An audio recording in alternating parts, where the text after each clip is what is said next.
Today we're gonna make stovetop mac and cheese, the best, creamiest version you ever had. Here are all the ingredients. Let's get into it right now. I always like to go over the ingredients. It helps me, but more importantly, it helps you. This is a easy dish. It stays creamy the whole time, which I think is the single most important thing when you're making a stovetop mac and cheese, not a baked mac and cheese. Don't confuse the two. I'm going to use medium shells here. If you look at the printable recipe on our website, I used elbow macaroni. Feel free to use any type of small pasta you like, but I do think that those two are probably the best. I would use one or, either one. I think that would be the best. I have 1 whole pound of sharp cheddar cheese here. This is just a block of cheddar cheese. I'm gonna shred that up. We have a 1/2 cup of Pecorino Romano. That's gonna add a little bit of contrast, salty bite to it, but you could use other cheeses too for this. Anything you like Gouda, Gruyere, whatever you like, really. You can use a white cheddar if you like the way it looks better. I'm gonna do 1 teaspoon of mustard in there, dried mustard powder. That's gonna give a nice zing to it. We're gonna use 1 1/4 cup of milk and 1 1/4 cup of water, okay? So it's 2.5 cups of liquid. Can you use all milk? The answer is yes. Can you use all water? The answer is yes.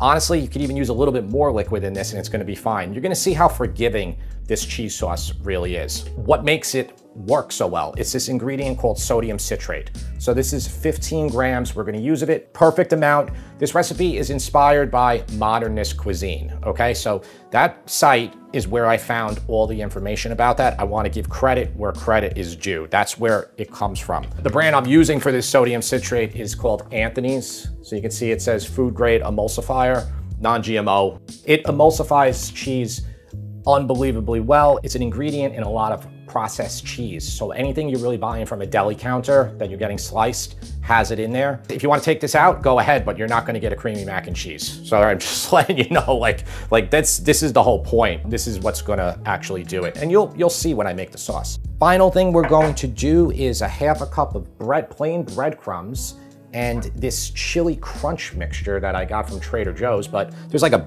million brands of this.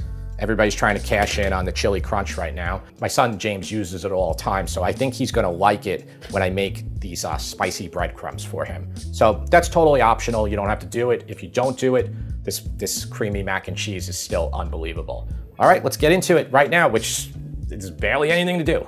Okay, really simple. Shred the cheese. I'm gonna use like the larger whole pattern right here. Shred up 1 whole pound of cheddar cheese. And I would use a regular block. I wouldn't buy the pre-shredded. The pre-shredded, they add something to it, right? It's like a separating agent, right? I believe it is something with flour. Like I know it contains gluten. Yeah, it probably will work fine either way, but you'll see the sauce how it works. Okay, and then just get it all the way to the end without grating your fingers at the end. You can cut that last little bit if it's too hard for you to do. I'm a pro at grating cheese, so. There we go, perfect, okay? So look how much cheese that is. A pound of cheddar cheese like this, that's probably about 5 cups. I would just go by the weight here, I would, honestly. Some recipes, I feel like weight is better. That's why I wanted to tell you exactly, it's 15 grams of the sodium citrate. We're just gonna toast the breadcrumbs really quickly, okay, about medium heat. You can use oil or butter for this. You just need a tiny bit, just a touch in here. We'll add more later if we need to, but we're putting in the chili oil too. It's that chili crunch stuff. Okay, and then here's our breadcrumbs. And I figure you know what, let's just do a 1/2 cup. If James loves it, then I can make more really easily. Maybe my daughter, maybe she'll love it. All right, so we want to toast them without burning them. So just keep it moving, regulate your heat. Okay, you can start to smell them as they get a little browner. You can see them right there, they're a little browner. So I would say at that point, then you can add in your chili crunch, and again, like Amazon for this, or actually I got a whole bottle from Costco that I didn't even open yet, but this one's like kind of at the end, the Trader Joe's one. Okay, and if you start to think you're burning, just take your pan off the heat and then just stir it like this. Perfect, delicious. These all vary depending on which brand you buy. They're all different spice levels. This cheese sauce comes together super quickly and it takes about 5-6 minutes. So you can bring your water to boil. You can even boil your pasta roughly at the same time. I'm gonna turn this to about medium heat. Here's our milk, okay? That's 1 1/4 cups of milk and then 1 1/4 cups of aqua or water. And then 15 grams of sodium citrate. Just mix that, and then we just want to bring this to a simmer. Once it starts simmering, we'll start adding our cheese. Now, on the Modernist Cuisine's website, he said to break out one of these if it breaks, like to keep it emulsified. I had zero problems getting like a perfect sauce. I don't know why it would break really, but it can supposedly if you add the cheese too quickly. So he said if you do that, you could bring it to a boil and then use this to blend it, or add a little bit of cream, which is a further emulsifying agent. Starting to bubble, you know, a little bit more, just like a low simmer.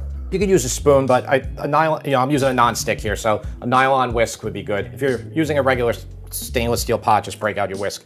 So now, again, like, you're supposed to do just a little bit at a time, and then just whisk it in. Just regulate your heat. So what you do is once it gets completely like liquidy here, where there's no more clumps, that's when you add your next batch of cheese.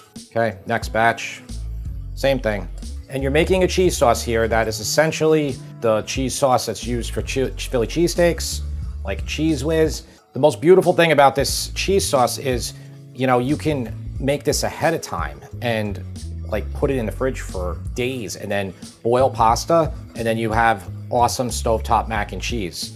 Simple as that. Even when I stuck it in the fridge, the stuff was still like moving. I don't know. I think it's pretty cool that like you can do this with this item. I'll have it linked in the description. Okay, the brand I used, everything, the link will be there for you. I don't think you're gonna be able to find this in a supermarket or something like that, though I can't say for sure. Right, Tara, have you ever seen this? I haven't. Yeah. Okay, so I'm just adding as I go. This whole process to add and everything will take a couple minutes. And if it breaks, you know, take out your immersion blender or add a little bit of cream. Okay, and Tara's actually gonna she's over here, she's boiling the pasta for me. Again, you can make this sauce days ahead of time. You can see how liquidy it is right now still. But here's the thing, even if you say you put too much liquid in, as you cook it, the liquid's just gonna evaporate, and then the sauce is just gonna get thicker and thicker. So the proportions aren't that critical with the liquid. And I noticed that when I made it, when I did the test on it, it just thickened up a lot. I actually had to loosen it a little bit with pasta water. Here's the sauce right now. So, okay, see that? It's fairly liquidy right now, right? It looks like it's like a little soupy. This would be like a beer cheese soup, which that sounds delicious. That is the thing. Kind of like a cheese sauce for like a pretzel, you know, like a German pretzel. But look, I didn't put the pecorino in yet. So what I recommend you do here is even lower the heat a little bit. I would just taste this sauce, and it's actually thickening right now as we're talking about it, but I would taste this sauce and see how salty and everything it is before you start putting the whole half cup of pecorino in there. That's the second time, just how amazing that is. All right, I'm gonna put the pecorino in, and that's it. That is done, okay? You can let it sit here on a simmer. It's just gonna continue to thicken. Right now, that is the texture we have. Check for salt, it's not gonna need any because the cheese, especially the pecorino, is very salty. Here's our mustard. I'm gonna add that in there. That's 1 teaspoon of dried mustard. The mustard is the one thing that started clumping a tiny bit last time. That was the one. All right, I'm gonna turn this very low, like the lowest I can get it. Pasta's 2 minutes away, roughly, from being done. I recommend you save some of your pasta water, because even though this cheese sauce looks super thin right now, it's probably too thick, and we're probably gonna have to thin still. Yeah, again, this is how it looks. We're not gonna need all this. So instead of me trying to like thread the needle and make the exact amount, you're better off using the whole pound of cheese, the block of cheddar, following these proportions, and then removing some of the cheese right now. I'm just gonna remove up to about here, so a little bit more than a cup here I'm gonna take out. It can be just added back in, or it could be saved for another like half pound of mac and cheese. The top will just skim over a little bit. Now that's the roughly about how much I refrigerated last time I did it, and even a week in the fridge, it was still like moving. You know, forgot to tell you, the pasta, I boiled it with like a little bit less salt than normal. Normally I would say like 2 tablespoons per gallon of water, which would give you about a 1.5% salinity. This cheese is everything is salty already. Like you can go less on your salt. And remember, we took a bunch of the cheese out. I'm just gonna add the pasta straight back in here, and you will notice right now, when it sits, it will just have this, it'll just skim over like this. See this? There's just a skim layer that simply will come right out again once you take the whisk to it. All right, so gently, without making a mess. Okay, I'm gonna turn that heat off completely. I'm gonna take this off the burner, grab one of those, you can see, like, so that's what a lot of the cheese was taken out of it, and it's still just super creamy like that. For now, if you get your family down immediately, you will be able to eat perfectly creamy mac and cheese. If it takes 10 minutes for them to come down to the table, which is normal, or more, you might have to add a little bit more cheese sauce, which we have plenty, okay? We have so much of it, or just add a touch of pasta water, okay? That's it. All right, I'm gonna serve this up. I'm gonna put a little of that crunchy stuff on there for James. We'll see if he likes it. Taste tester is here. James, thank you for being here. Time is of the essence because the cheese will start to clump, but that's why I said you can use a little bit of that saved pasta water. So James, hopefully it's good for you. I put a little something special on there. I made crunchy breadcrumbs with that chili stuff you like. Oh. You know? I put a little bit more on there? Yeah, sure. Still can't tell really, huh? Yeah, I can kind of tell. Gives texture though. Yeah. Is it cheesy enough? Is it too cheesy? No, it's good like this. Okay. It doesn't have enough of that like mac and cheese flavor, like Annie's mac and cheese. Annie's? It's like... They use dehydrated cheese. Do you use it? No. Well, I used regular cheese. I used real cheese, but I used a food emulsifier. So are you measuring this up against Annie's? Is that Annie's is like your gold standard? Mm-hmm. So if you like that one, yeah, I think, and I would use half cheddar and the other half I would use American cheese. I think that would come closer. I think I'm gonna give this an 8.5 out of 10. Okay, it seems like you would like to give a lower rating. That's fine. Anything else you want to say about it? Do you like the breadcrumbs, the texture? Yeah, I would give it like an 8 without the breadcrumbs, but I do like the breadcrumbs. Honestly, I can't really taste the chili. Yeah. Where I spin it. Yeah, I don't want to put too much. It just tastes like breadcrumbs, but I like it. It's solid. Okay. It's an 8.5. We appreciate the solid rating. We appreciate James being honest. And you can tell because I don't eat all of it. If I did, it would probably yeah, be that's a true. 10. That is true. I was reading a comment about us on Reddit. Some guy said that he definitely tells the kid what to say. I mean, no, he doesn't. Like, I just like his food. I don't think that guy's convinced after that.